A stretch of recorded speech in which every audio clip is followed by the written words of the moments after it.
দলের লোকেরা নতুন জালিম হিসেবে আবির্ভূত হয়েছে বললেন তারেক রহমান। নির্বাচনে প্রভাব বিস্তারে অনৈতিক চেষ্টার অভিযোগ। জামাতের ৪১ দফা নির্বাচনী ইশতেহারে বৈষম্যহীন মানবিক রাষ্ট্র গঠনের অঙ্গীকার। ইসলামী আন্দোলনও দিল ইশতেহার। জনগণকে ভুল বোঝানো হচ্ছে একটি দল বললেন মির্জা ফখরুল। নির্বাচনের পরিবেশ নষ্ট করছে ইসি, অভিযোগ নাহিদ ইসলামের। সংসদ নির্বাচনের প্রচারণা এখন তুঙ্গে। মেহেরপুরে অবৈধ অস্ত্র আতঙ্কে প্রার্থীরা, ভোটার উপস্থিতি কম হওয়ার আশঙ্কা। আশুলিয়ায় ৬ মরদেহ পুরানো মামলার রায় ঘোষণা আজ। আসামিদের সর্বোচ্চ শাস্তি হবে প্রত্যাশা প্রসিকিউশনের। এবং বিশ্বকাপে পাকিস্তানের ম্যাচ বয়কট নিয়ে বিপাকে আইসিসি। উপরে হুমকি দিলেও গোপনে চলছে রাজি করানোর চেষ্টা।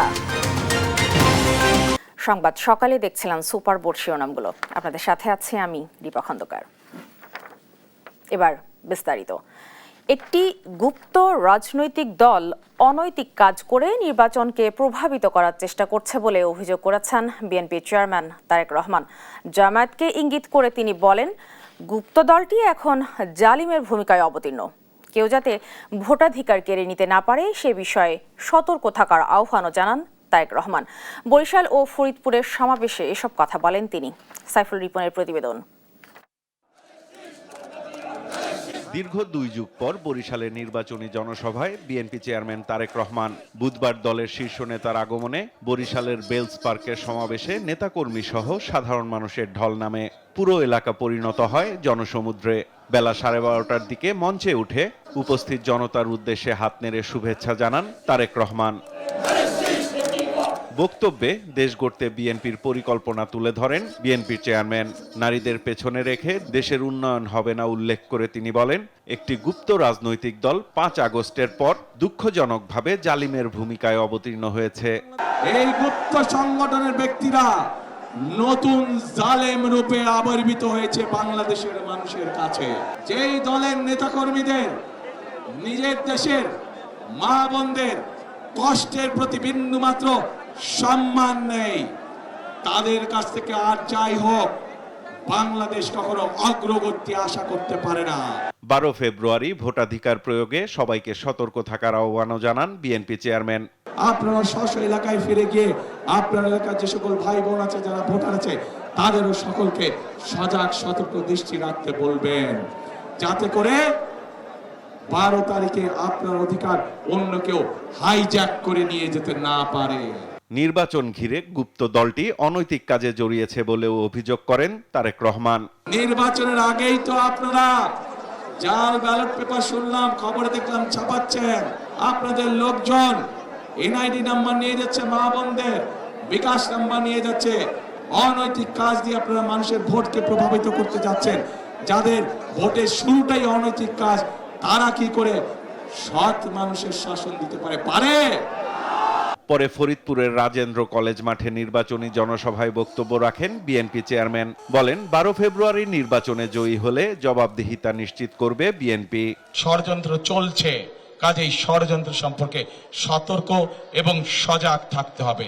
আমরা যদি এই ষড়যন্ত্রকে ইনশাআল্লাহ ১২ তারিখে ঠেকিয়ে দিতে পারি, ১৩ তারিখ থেকে বাংলাদেশে জনগণের শাসন কায়েম হবে। এদিন জনসভা মঞ্চ থেকে দলীয় ও জোট প্রার্থীদের পরিচয় করিয়ে দিয়ে ধানের শীষ প্রতীকে ভোট চান বিএনপি চেয়ারম্যান তারেক রহমান। আমাদের কাজ হবে ১৩ তারিখ থেকে দেশ পুনর্গঠনের। সাইফুল রিপন, দেশ টিভি নিউজ ডেস্ক। ত্রয়োদশ সংসদ নির্বাচন ঘিরে ২৬টি বিষয়কে প্রাধান্য দিয়ে ৪১ দফার ইশতেহার ঘোষণা করেছে জামায়াতে ইসলামী, যেখানে বৈষম্যহীন, শক্তিশালী ও মানবিক রাষ্ট্র গঠনের অঙ্গীকার করা হয়। এতে প্রাধান্য পায় সংস্কার, রাষ্ট্র পরিচালনায় যুবকদের অগ্রাধিকার, নারীর নিরাপত্তা, প্রযুক্তি নির্ভর সমাজ গঠন আর জুলাই সনদ বাস্তবায়ন। তারেক মাহমুদ সুজনের রিপোর্ট।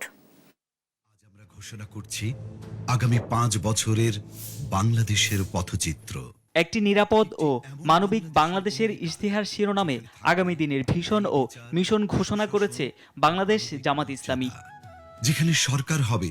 বুধবার সন্ধ্যায় রাজধানীর একটি হোটেলে আয়োজিত এই অনুষ্ঠানে অংশ নেন বিভিন্ন দেশের রাষ্ট্রদূত, হাই কমিশনার, আন্তর্জাতিক সংস্থার প্রতিনিধি, কূটনীতিক, দেশের বিশিষ্ট নাগরিক ও জামায়াত ইসলামী সহ বিভিন্ন রাজনৈতিক দলের নেতারা। বাংলাদেশ জামায়াতে ইসলামীর নির্বাচনী ইশতেহার। ইশতেহারে বলা হয়, হ্যাঁ ও নায়ের 10টি মূল বিষয়ের উপর নির্ভর করে তৈরি করা হয়েছে আগামী 5 বছরের কর্মপরিকল্পনা। 26টি বিষয়ে সরকার পরিচালনায় অগ্রাধিকার দিতে চায় দলটি। 8 ভাগে তুলে ধরা হয়েছে 41টি ভিশন ও চাঁদাবাজিকে নিরাপদ বাংলাদেশ গড়ার প্রত্যয়ে জাতির ভবিষ্যৎ, গণতন্ত্র, সুশাসন ও জনকল্যাণমূলক রাষ্ট্র ব্যবস্থার বিষয়ে জামায়াত ইসলামীর দৃষ্টিভঙ্গি ও অঙ্গীকার তুলে ধরেন জামায়াতের আমির। তিনি বলেন, নারীর ক্ষমতায়ন, অর্থনৈতিক সক্ষমতা তৈরি, সবার জন্য সমান অধিকার নিশ্চিত করা হবে। চিকিৎসা নিতে গিয়ে মন এবং শরীর দুইটাই কমফোর্ট ফিল করবে ইনশাআল্লাহ। শিক্ষার ক্ষেত্রে আমাদের অঙ্গীকার আরো স্পষ্ট। আমরা এই শিক্ষাকে আমূল পরিবর্তন করতে চাই। এই ইশতেহার, আমি আবারও বলছি, কোনো দলের নয়, জনগণের, বিভক্তির নয়, ঐক্যের পিছনের নয়, সামনে এগিয়ে যাওয়ার। আমরা শ্রেণীতে সীমাহীন বৈষম্যটা দূর করতে চাই। শিক্ষা, স্বাস্থ্য, কর্মসংস্থান ও মৌলিক অধিকারের বিষয়গুলো তুলে ধরা হয়েছে ইশতেহারে। লক্ষ্য, জনগণকে নিয়ে সাম্য ও ঐক্যের বাংলাদেশ গড়া।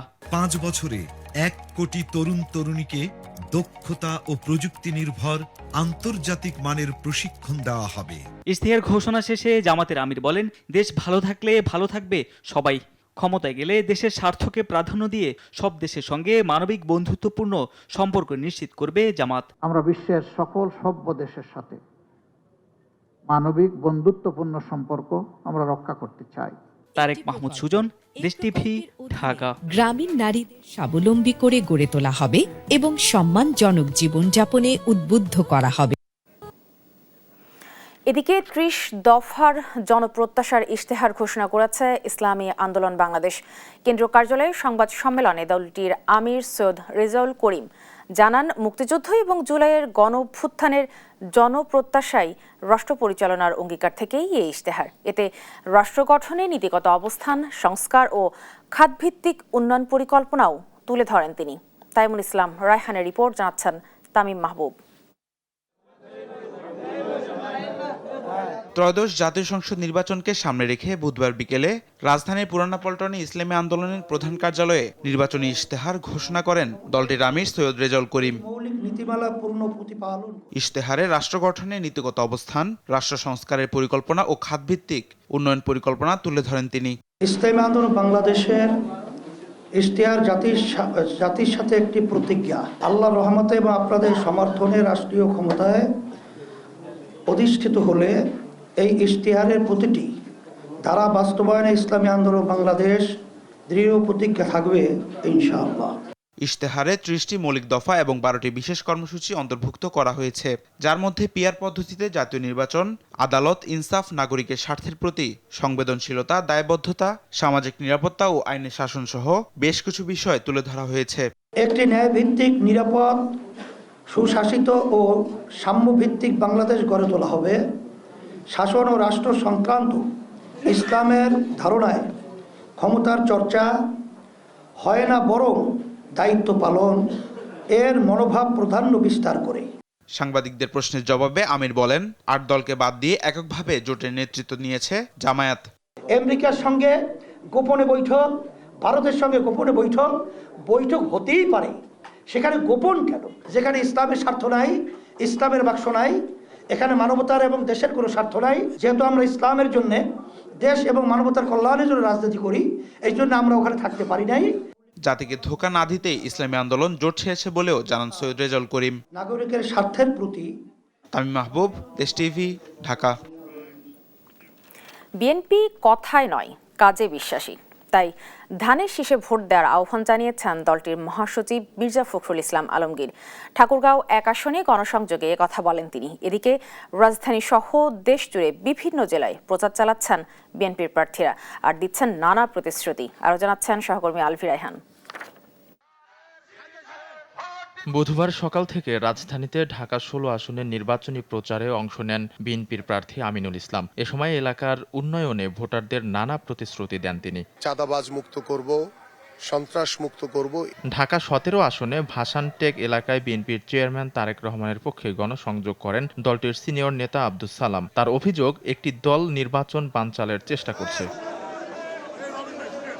পরিবর্তিত বাংলাদেশে মানুষের কল্যাণে কাজ করার আশ্বাস দেন ঢাকা 18 আসনের বিএনপি প্রার্থী SM জাহাঙ্গীর হোসেন। উত্তরায় গণসংযোগে তিনি বলেন, যে কোনোভাবে এলাকায় মাদক নিয়ন্ত্রণ করবেন তিনি। কিশোর গ্যাং এবং মাদকের দিকে দৃষ্টি দেয়, ইনশাল্লাহ ধীরে ধীরে মাদক নির্মূল হবে এবং এটা কিন্তু আপনার সবার জন্য দরকার।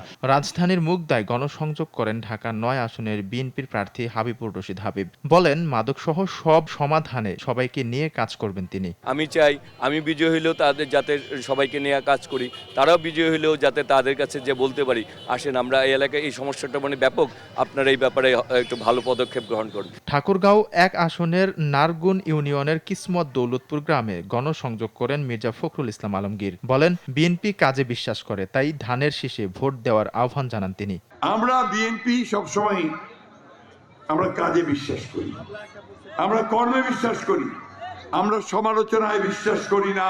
চরমনায়ের মৌলানা পীর সাহেব তিনি পরিষ্কার করে বলতেছেন, জামাতে ইসলাম কোন ইসলামী দলই না। রাজশাহী 2 আসনের বোয়ালিয়ায় প্রচার চালান বিএনপির প্রার্থী মিজানুর রহমান মিনু। নির্বাচন নিয়ে ষড়যন্ত্রে সবাইকে সতর্ক থাকার তাগিদ দেন তিনি। নাটোর 1 আসনে বিএনপির প্রার্থী ফারজানা শারমিন পুতুল ও মানিকগঞ্জ 3 আসনের আফরোজা খানম রিতা ভোট প্রার্থনায় ব্যস্ত সময় পার করছেন। চট্টগ্রাম 9 ও 6-এ গণসংযোগ করেন বিএনপির প্রার্থী আবু সুফিয়ান ও গিয়াসউদ্দিন কাদের চৌধুরী। এছাড়াও কক্সবাজার 1 আসনে বিএনপির সালাউদ্দিন আহমেদ নির্বাচনী প্রচারে বিভিন্ন এলাকায় গণসংযোগ করেন। বৈষম্য দূর করতে হবে এবং সমাজে যাতে পথশিশু সৃষ্টি না হয় সেই ব্যবস্থা নিতে হবে। আলভি রায়হান, দেশ টিভি, ঢাকা। নির্বাচন কমিশন একটি দলের পদলেহন করছে বলে অভিযোগ করেছেন জাতীয় নাগরিক পার্টির যুগ্ম আহ্বায়ক ও নির্বাচন পরিচালনা কমিটির সেক্রেটারি মনিরা শারমিন। বুধবার সন্ধ্যায় নির্বাচন নিয়ে জাতীয় নাগরিক পার্টির নিয়মিত সংবাদ সম্মেলনে তিনি কমিশন ও প্রশাসনের নিরপেক্ষতা নিয়ে প্রশ্ন তোলেন। বলেন, প্রশাসন ও পুলিশ নির্বাচন ঘিরে বিএনপির দলীয় কর্মীর মতো কাজ করছে, আর নির্বাচনে জয়লাভ করতে আওয়ামী লীগের সঙ্গে বিএনপি আতাত করছে বলে অভিযোগ করেন যুবশক্তির আহ্বায়ক তারিকুল ইসলাম।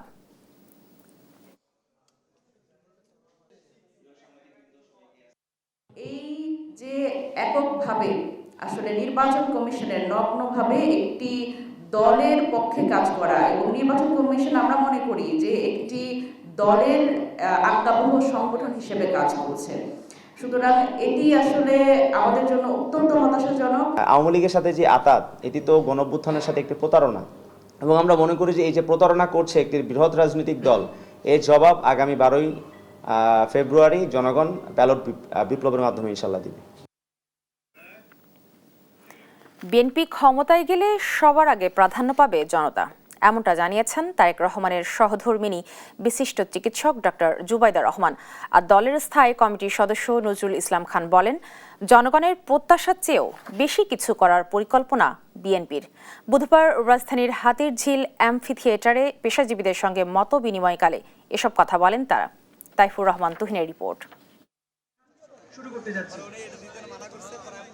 ঢাকা 17 আসনে বিএনপির প্রার্থী চেয়ারম্যান তারেক রহমানের পক্ষে প্রচারণার অংশ হিসেবে বুধবার হাতিরঝিল এমপি থিয়েটারে পেশাজীবীদের সঙ্গে মতবিনিময় করেন তার সহধর্মিণী ডাক্তার জুবাইদা রহমান। মতবিনিময় সভায় অংশ নিয়ে নিজেদের নানা সংকট তুলে ধরেন করাইল, সাততলা, ভাসানটেক বস্তিবাসী, পোশাক শ্রমিক সহ বিভিন্ন পেশার প্রতিনিধিরা। ভাসানটেক, করাইল বা সাততলা বেশিরভাগ এসব এলাকাতে আমাদের অনেক সমস্যা হয়, যেমন পানির সমস্যা। পরিবহন ড্রাইভারদের যদি বলতে যাই, তারা 16 ঘন্টা 18 ঘন্টা ডিউটি করে, কিন্তু শ্রম হিসেবে তাদের কোনো মজুরি নাই। 50 লক্ষ গার্মেন্টস শ্রমিক আমরা দানের শীষে ভোট দিয়ে জয়যুক্ত করে ইনশাআল্লাহ আমাদের আকাঙ্ক্ষিত চাওয়াগুলো আপনারা পূরণ করবেন। এ সময় বিএনপি ক্ষমতায় গেলে পোশাক শ্রমিক ও নিম্ন আয়ের মানুষের প্রত্যাশার চেয়েও বেশি কিছু করবে বলে ঘোষণা দেন দলটির স্থায়ী কমিটির সদস্য নজরুল ইসলাম খান। জনাব তারেক রহমানের নেতৃত্বে আগামী পরশু যে নির্বাচনী ঘোষণা পেশ করতে যাচ্ছে, আপনারা দয়া করে পড়বেন সেটা। আপনারা যা যা চেয়েছেন তার চেয়েও বেশি বিএনপি আপনাদের জন্য করবে ইনশাআল্লাহ। প্রধান অতিথির বক্তব্যে ডাক্তার জুবাইদা রহমান বলেন, এমন একটি দেশ গড়ে তোলা হবে যেখানে সবার আগে প্রাধান্য পাবে জনতা। আমরা সকলকে দিতে চাই শ্রমের মর্যাদা এবং অধিকার, সুবিচার, শোষণের আগে অধিকার। আমরা এমন একটি সমাজ, এমন একটি রাষ্ট্র উপহার দিতে চাই জনগণকে, যেখানে নেতার আগে জনতা। আগামী নির্বাচনকে সামনে রেখে সবাইকে ঐক্যবদ্ধ থাকারও আহ্বান জানান ডাক্তার জুবাইদা রহমান। তাইফুর রহমান তুহিন, দেশ টিভি, ঢাকা। জামায়াতে ইসলামীর আমির ডক্টর শফিকুর রহমানের এক্স অ্যাকাউন্ট হ্যাকের বিষয়ে গ্রেপ্তারকৃত সরওয়ারে আলমের সম্পৃক্ততার যথেষ্ট প্রমাণ আছে বলে জানিয়েছেন ডিবি প্রধান শফিকুল ইসলাম। রাতে ডিএমপির মিডিয়া সেন্টারে এক জরুরি সংবাদ সম্মেলনে এ তথ্য জানান তিনি। বলেন, গ্রেপ্তারকৃত সরওয়ারে আলমের কর্মস্থল থেকে জব্দকৃত তার মোবাইল ফোন, কম্পিউটারের হার্ড ডিস্ক সহ অন্যান্য সরঞ্জাম ফরেনসিক পরীক্ষার জন্য ল্যাবে পাঠানো হবে। সরকারি কর্মকর্তাকে গ্রেপ্তারের প্রক্রিয়ার বিষয়ে তিনি বলেন, রাষ্ট্রপতির কার্যালয়ের অনুমতি নিয়েই তাকে গ্রেপ্তার করা হয়। তদন্তের স্বার্থে প্রয়োজনে জামায়াত আমিরের মোবাইল ডিভাইসও ফরেনসিক করা হবে বলেও জানান ডিবির এই কর্মকর্তা। রাজধানীর মতিঝিল এলাকা থেকে মোহাম্মদ সারোয়ার আলম নামে এক ব্যক্তিকে জিজ্ঞাসাবাদের জন্য ডিবি কার্যালয়ে আনা হয়। জিজ্ঞাসাবাদের জন্য আনিত ব্যক্তির কর্মস্থল হতে তার ব্যবহৃত মোবাইল ফোন, কম্পিউটারের হার্ড ডিস্ক এবং অন্যান্য ইলেকট্রনিক সামগ্রী জব্দ করা হয়েছে। স্বচ্ছ ও নিরপেক্ষ তদন্তের স্বার্থে জব্দকৃত আলামতসমূহের ফরেনসিক পরীক্ষা করা একান্ত প্রয়োজন। বিশেষজ্ঞের মতামত প্রাপ্তির সাপেক্ষে তদন্ত কার্যক্রম অব্যাহত থাকবে। দেখছেন, মেহেরপুরের দুটি সংসদীয় আসনেই জমে উঠেছে নির্বাচন। আর প্রচারণায় ব্যস্ত থাকলেও অবৈধ অস্ত্র নিয়ে শঙ্কায় প্রার্থীরা। সন্ত্রাসীদের গ্রেপ্তার এবং অবৈধ অস্ত্র উদ্ধার না হলে ভোটার উপস্থিতি কম হবে বলে ধারণা করছেন তারা। সহকর্মী আখতারুজ্জামানের রিপোর্ট, জানাচ্ছেন শর্মিলা কেয়া। নির্বাচন যত ঘনিয়ে আসছে, মেহেরপুরে ততই উদ্বেগ বাড়াচ্ছে অবৈধ অস্ত্র। জেলার প্রায় ৮০ কিলোমিটার সীমান্ত কাঁটাতার বেষ্টিত হলেও গোপনে প্রবেশ করছে অবৈধ অস্ত্র। প্রশাসনের অভিযানে ধরাও পড়ছে। এ অবৈধ অস্ত্রের পাশাপাশি থানা থেকে লুট হওয়া অস্ত্র নির্বাচনে ব্যবহার হতে পারে শঙ্কা প্রার্থীদের। অস্ত্র আসলে অস্ত্র দিয়ে মানুষের কাছে হুমকি দিয়ে ভোট আদায় করার প্রবণতা থাকে। প্রশাসনিক কর্মকর্তাদের মধ্যে কেউ হয়তো বা ঘাপটি মেরে থাকতে পারে, যারা নির্বাচনকে প্রশ্নবিদ্ধ করতে পারে। আশা করছি যে একটা লেভেল প্লেইং ফিল্ড প্রশাসন তৈরি করতে পারবে, অবৈধ অস্ত্রধারীদেরকে গ্রেপ্তার করতে পারবে। কাংনীতে প্রতিটি কেন্দ্রই ঝুঁকিপূর্ণ হয়ে উঠছে। এজন্য আমি প্রশাসন এবং নির্বাচন কমিশনের অনুরোধ করব, তারা যেন এ বিষয়ে জরুরি পদক্ষেপ গ্রহণ করেন। তবে সীমান্তের নিরাপত্তা নিয়ে কাজ করবে এমন প্রার্থীকে ভোট দিতে চান সীমান্ত জেলার ভোটাররা। সীমান্ত যোদ্ধা যারা করবে এবং যারা মাদক পাচার বা চোরা কারবারি যারা ঠেকাতে পারবে, আমরা সেরকম নেতাকে দেখে আমরা ভোট দিতে চাই। অনলাইন জুয়া বন্ধ এবং মাদক ও দুর্নীতিমুক্ত মেহেরপুর চান নতুন ভোটাররা। বাংলাদেশের মধ্যে অনলাইন জোয়ার একটা প্রাদুর্ভাব আছে, সেক্ষেত্রে যে সরকারে আসুক, আমার কাছে সেই সরকারের একটাই চাওয়া, এইগুলো যেন দূর করতে পারে। মেহেরপুরে শতকরা ৯৫% মানুষ কৃষির উপর নির্ভরশীল। তাই সার, কীটনাশক সহ কৃষি উপকরণের দাম কমাবে এমন সরকার চান কৃষকরা। এই গ্রামে খেটে খায়, আমাদের গ্রামের লোক যাতে ভালো থাকে, ওরকম প্রার্থী পেলে তাকে আমরা ভোট দিব। দেশের কৃষকের উন্নয়ন যে সরকার করতে পারবে, এরকম একটা লোককে ভোট দেব। অবৈধ অস্ত্র উদ্ধার ও নির্বাচনে আইন শৃঙ্খলা রক্ষায় প্রশাসন কাজ করছে বলে জানায় পুলিশ। না, এই অস্ত্র উদ্ধারের ক্ষেত্রে আমাদের তো যৌথ বাহিনীর একটা অভিযান অব্যাহত আছে।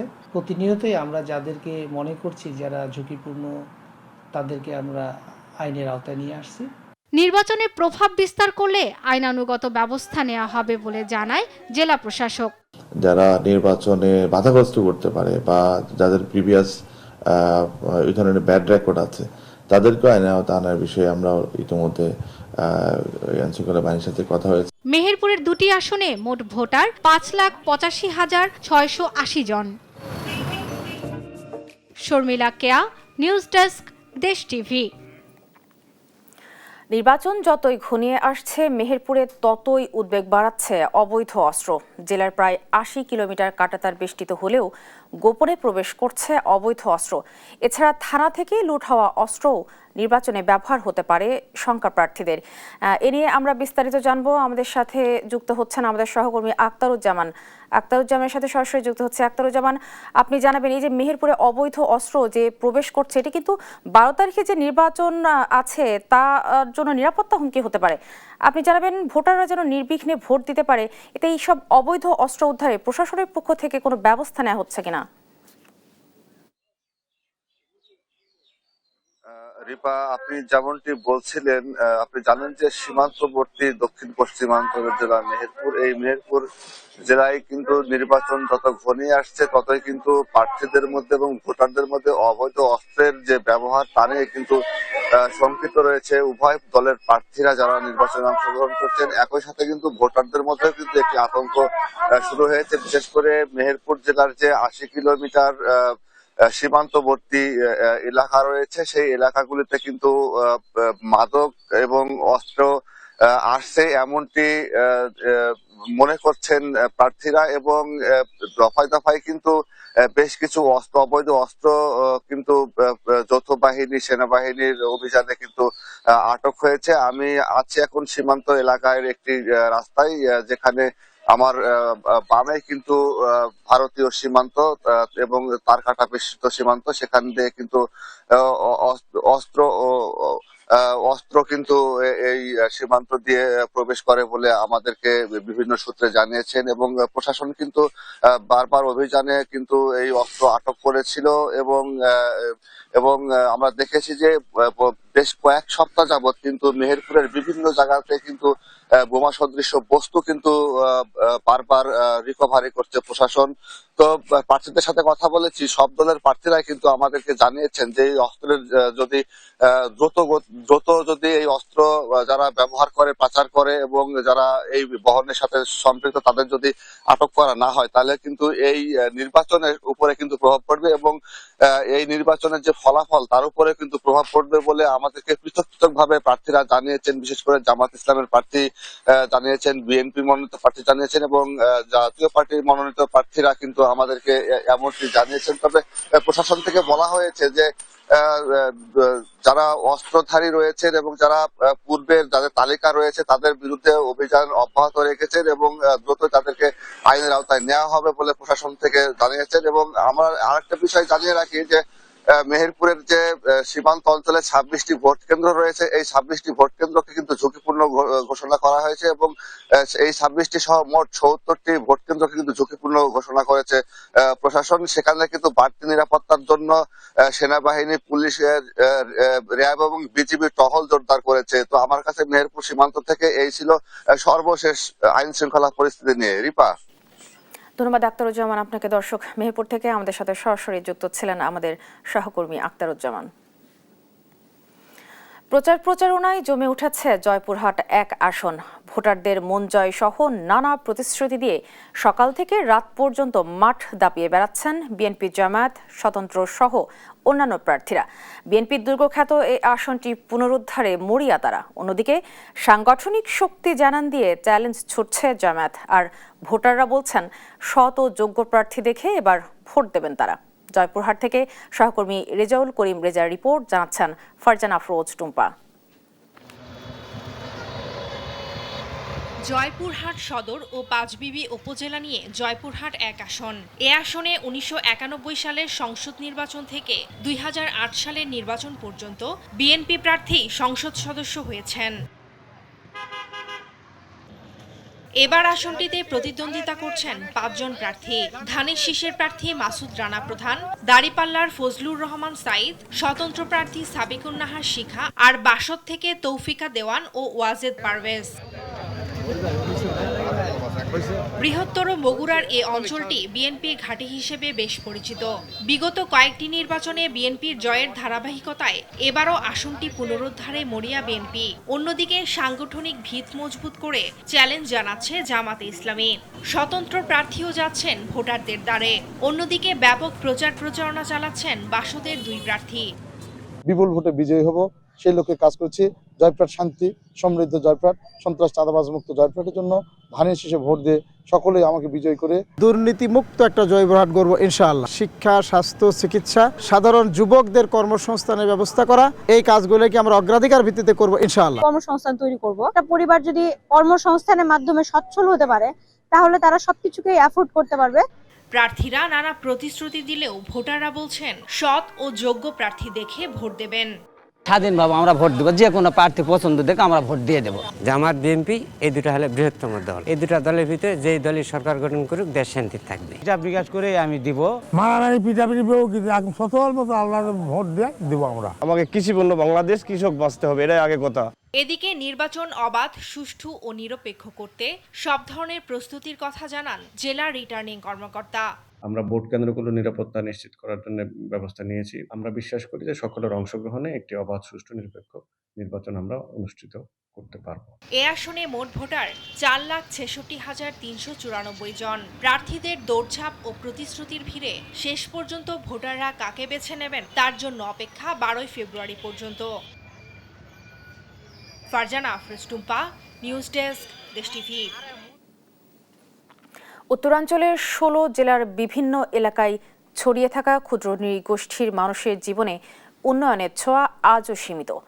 অনেকেরই নেই নিজস্ব জমি কিংবা স্থায়ী ঘরবাড়ি। বড় সংখ্যক পরিবারের মানুষ অন্যের জমিতে দিনমজুরির উপর নির্ভরশীল।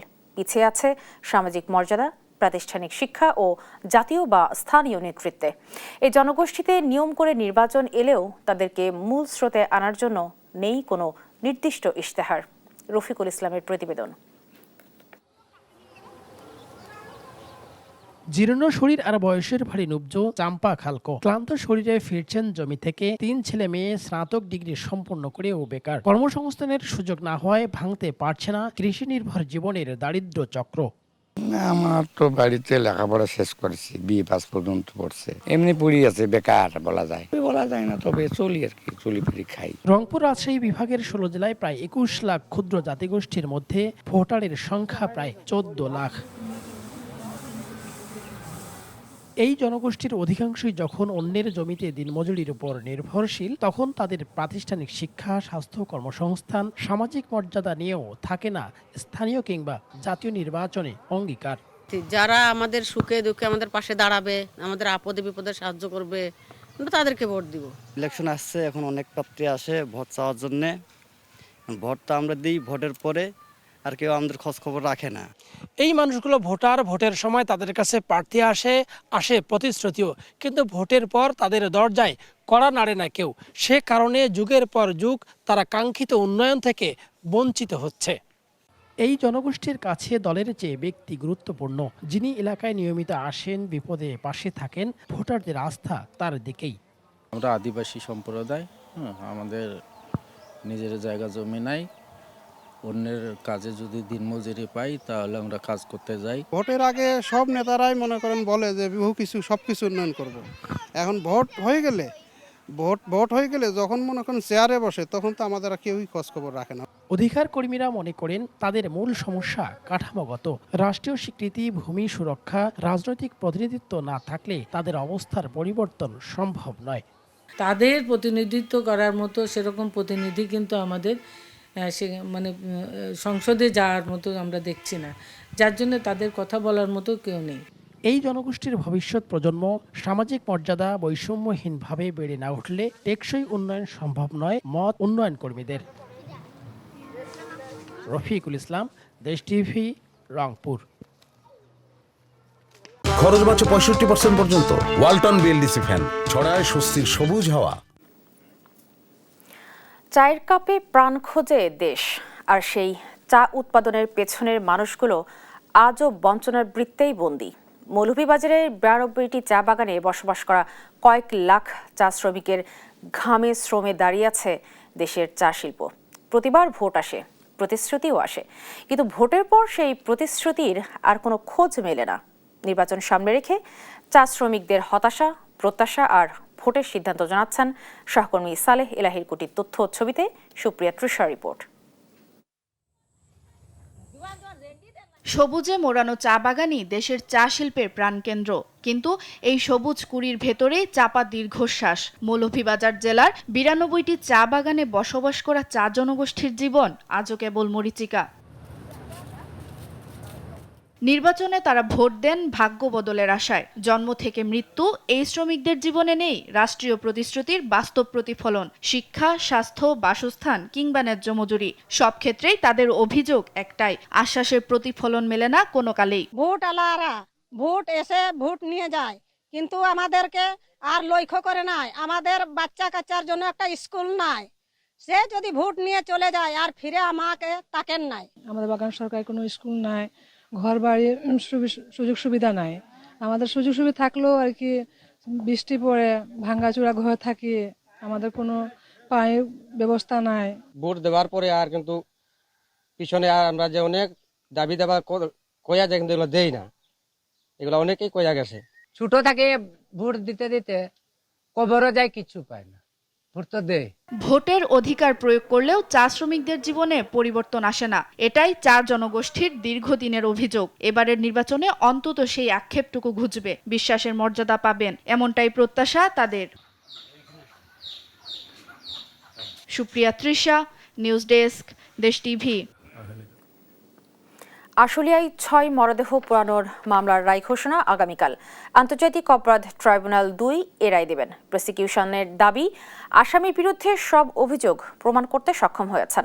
প্রসিকিউটর গাজী MH তামিম বলেন, আসামিদের সর্বোচ্চ শাস্তির প্রত্যাশা তাদের। সাবরিনা মজুমদারের রিপোর্ট।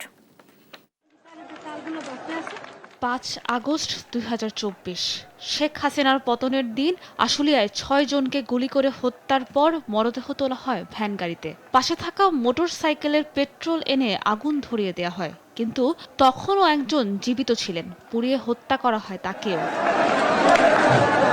ঘটনার 6 দিন পর 11 আগস্ট মানবতা বিরোধী অপরাধ উল্লেখ করে অভিযোগ দেয়া হয় আন্তর্জাতিক অপরাধ ট্রাইব্যুনালে। আসামি করা হয় আশুলিয়া এলাকার আওয়ামী লীগের সাবেক সংসদ সদস্য সাইফুল ইসলাম সহ 16 জনকে। 8 জন গ্রেফতার থাকলেও পলাতক রয়েছেন বাকি 8 জন। এরপর 24 পেরিয়ে 2 জুলাই 2025 অভিযোগ গ্রহণ করেন ট্রাইব্যুনাল 2। শুরু হয় বিচার। উভয় পক্ষের সাক্ষী জেরার যুক্তিতর্ক শেষ হয় 20 জানুয়ারি 2026 তারিখে। বলা হয় যে কোনো দিন হবে রায়। গেল রোববার জানানো হয় 5 ফেব্রুয়ারি রায় ঘোষণা করবেন আন্তর্জাতিক অপরাধ ট্রাইব্যুনাল 2। এই মামলায় সাক্ষ্য উপস্থাপন হয়েছে, ডকুমেন্টারি এভিডেন্স, ভিডিও ফুটেজ যেগুলো আপনারা সোশ্যাল মিডিয়ায় দেখেছেন সেগুলো সব আমরা উপস্থাপন করেছি। যারা নিহত হয়েছে তারা সাক্ষ্য দিয়েছেন, যারা ওখানে দায়িত্বরত ছিলেন তারা সাক্ষ্য দিয়েছেন, এবং সেখানে একজন অ্যাপ্রুভার সেও ট্রাইব্যুনালে সাক্ষ্য দিয়েছেন। আসামিদের সর্বোচ্চ শাস্তির দাবি জানান প্রসিকিউশন। ট্রাইব্যুনালে যে সাক্ষ্য উপস্থাপন করা হয়েছে তাতে অকাট্যভাবে প্রমাণিত হয়েছে যে এই আসামিরা এই ঘটনার সাথে জড়িত, এবং এই মামলা সঠিকভাবে প্রসিকিউশন প্রমাণ করতে পেরেছে। রায়ের মাধ্যমে ন্যায় বিচার প্রতিষ্ঠা হবে এবং আসামিদের সর্বোচ্চ শাস্তির প্রত্যাশা নিহতের স্বজনদের। সাবরিনা মজুমদার, দেশ টিভি, ঢাকা। শেখ হাসিনার 15 বছরের শাসনামলের গুম, ভয়ভীতি ও দপন পীড়নের সংস্কৃতি অন্তর্বর্তী সরকারের আমলে অনেকটাই কমেছে। তবে এখনও রাজনৈতিক প্রতিপক্ষকে লক্ষ্য করে গণগ্রেপ্তার, বিচার ছাড়াই আটক এবং নিয়মিত জামিন প্রত্যাখ্যানের অভিযোগ অব্যাহত রয়েছে উল্লেখ করে প্রতিবেদন প্রকাশ করেছে হিউম্যান রাইটস ওয়াচ। যুক্তরাষ্ট্রভিত্তিক এই মানবাধিকার সংস্থার বার্ষিক প্রতিবেদনে আরও বলা হয়েছে, অধ্যাপক মোহাম্মদ ইউনূসের নেতৃত্বাধীন অন্তর্বর্তী সরকার আইন শৃঙ্খলা নিয়ন্ত্রণ, মানবাধিকার সংস্কার বাস্তবায়ন এবং রাজনৈতিক সহিংসতা ও মব ভায়োলেন্স মোকাবিলায় বড় চ্যালেঞ্জে রয়েছে। সহিংসতা বৃদ্ধি পেয়েছে এবং গণপিটুনিতে প্রাণহানির ঘটনাও ঘটেছে। প্রতিবেদনে আরও বলা হয়, পূর্ববর্তী সরকারের মানবাধিকার লঙ্ঘনের বিচার শুরু হলেও আন্তর্জাতিক অপরাধ ট্রাইব্যুনালের স্বচ্ছতা নিয়ে বিতর্ক আছে।